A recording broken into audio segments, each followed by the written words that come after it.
Here we have the August Tackle Club Saltwater Inshore box. Let's go.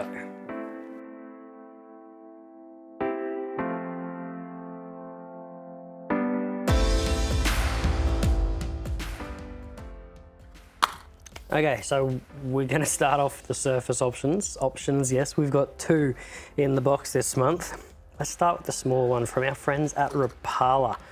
This is the Saltwater Twitchin' Minnow X-Wrap. So a little pencil bait or stick bait, people use different names for them. This is a slow sinking stick bait. So what you can do is pop a cast out, let it slow sink down, that's gonna flutter on the drop, and then you can start either a sweeping retrieve, or you can just do a burn retrieve with a few twitches in there and get this thing sort of twitching all over the side. This is fantastic for chasing, your greenbacks, tuna, GTs, any of your reef species is going to be over some shallow reef or shallow shoals. I like to have a go at these as well, so it's a lot of fun. You do get a long cast with them too.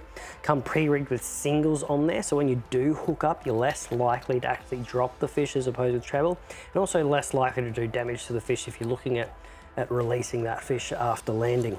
Now, if you want to start throwing a bigger surface lure, then Scrum Half.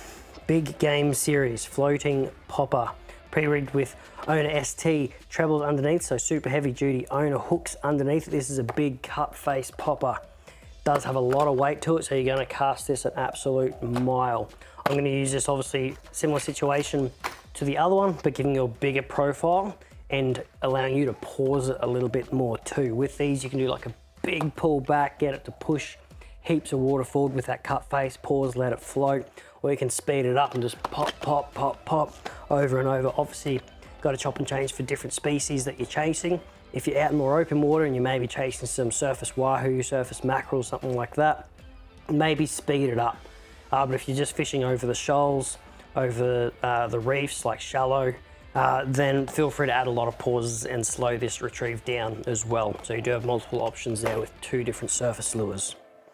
Now, if you're chasing a feed of squid or some of the best bait you can get, we've included the Fish Inc. Lures EG-licious or EGI-licious squid jig here. If you haven't done any squid fishing, give it a go. It is a lot of fun. Now, what you want to do, you want to find a suitable area that obviously houses some squid. I've seen some of the biggest squid ever out in some really deep waters, but a lot of the time I like to chase the squid before I'm heading offshore. So you go find like some shallow banks that have some plankton or seaweed growing off of them early morning or even late afternoon, and a lot of these squid will come up and start feeding in these areas. So you're going to chuck your squid jig out, let it slow sink down, and just go into a slow to medium retrieve. You just want to keep this just above that weed without snagging into it. Now, you will feel just a bit of weight load up once the squid hooks onto there. You don't need to set the hook or anything, just keep winding. And once you get your squid in, make sure you give him plenty of time to empty his ink sac, otherwise you're going to find it going all over you and you will need a shower after that. And then you've got a good feed of calamari or some fantastic bait. Now, if you're fishing out a little bit deeper, from HP Tackle here, we have this skirted jig. This is the snap bait triple threat. So it does have 3 single hooks underneath it. Single toe point on top with a nice heavy weight. This one's a 60 gram, which is going to be a good weight to get it down.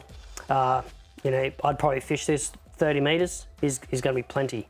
You can get it down deeper, you can use it shallower. Obviously, the big factor here is how much current is going to be gushing through at that time.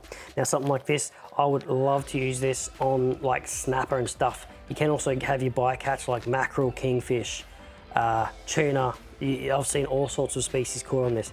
This is a slow jig, so I'm going to drop this down and just work it slow. Often, I will even just chuck my rod in the rod holder, go have a sandwich, and that boat rocking is just going to jig this up and down for me. So you can even start casting other lures or fishing plastics is a great way to fish this too. You can also stick a pilly under it, stick a squid under it that you may be caught with your squid jig, and you're laughing. Heaps of different ways to fish this for multiple different species. And then last but not least, like I said, if you want to start casting plastics or something else while you've got your jig and the rod holder, then from Z-Man, we've got the scented paddlers. I've got the pearl color here in a 4-inch. So So I can rig this up with a suitable jig head for the depth of water that I'm fishing and how fast the current's going, and I can start flicking this around and using it like a search bait. Or if I'm fishing some shallower shoals or reefs, maybe I was throwing some surface lures before that and not getting any luck, so I want to change it over to the soft plastics. You can let this sink down and sort of burn it back through some of this structure and pull out some of the fish that way. And that's it for the saltwater inshore box this month. If you want to check it out or any of the others in the range, just head to www.tackleclub.com.au, pick a box that's suitable for you, and welcome to the club.